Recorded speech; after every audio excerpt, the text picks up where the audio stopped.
Welcome to DESIBLE from Desmania.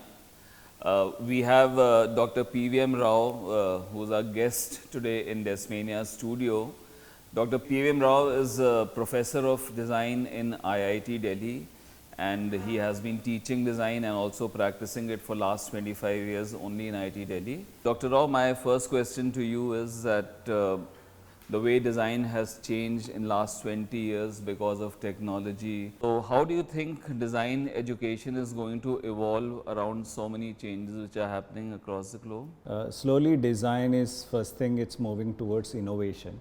The moment you say innovation, you are looking at your designs also reaching people, society, industry. And that's also making the whole design education a little bit interdisciplinary, where both industry as well as the design education is looking at how do you come up with designs where the value addition which happens can be in the form of aesthetic, it could be a sociological, it could be in the form of a business. And second thing which we are also seeing is slowly design is being considered by corporates and industry as a big strategy, and some of the designers are also now occupying leadership positions, and I think the education is also probably is moving towards how do you probably train the designers who are not only good in their subject but also have an ability to adapt to new situations. So what do you think, sir, is the future of designers in India? If you really look at even the government is probably looking at as we go along, some significant portion of GDP will come from creative economy, and if you want to do, then designers have a major role to play.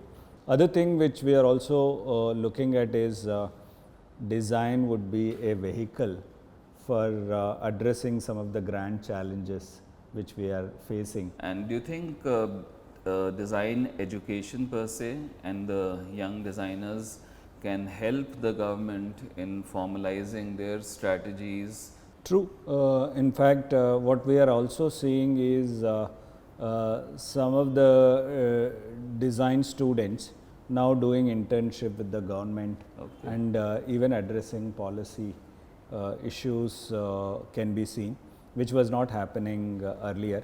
A lot of social innovation requires very strong foundation of a design thinking, which again comes from a design education in a more experiential way. The present day designers have many more opportunities to be with big corporations, to be a freelancers, to be even a part of a government policy makers, or even to be an entrepreneurs. So how is it that IIT can influence government decisions and make them more sensitive about design? If you really look at the number of design schools and colleges which have come up, is almost like 10x. And very interestingly, 7 of these design schools have come from the government. So that means the government is looking at design education very seriously. So I think that's a very encouraging thing to happen, but I think the next step for us is to reach the government, and be a part of their policy making, decision making, and how to create the social impact in India. And we definitely have the legacy of creativity of so many thousands of years. I think we just need to discover it, unearth it, and use it for a much larger purpose which is there. So I think for the students, design students in India, would you like to give some advice and some kind of a suggestion as to how they can do well in their career? No, I think designers, as I said, this is the best time, and there are so many opportunities and so many avenues, and I'm sure as we move along, the present day design students would take up leadership positions in almost every sphere, as we see that design education is expanding and embracing a larger part of what is generally required by the society.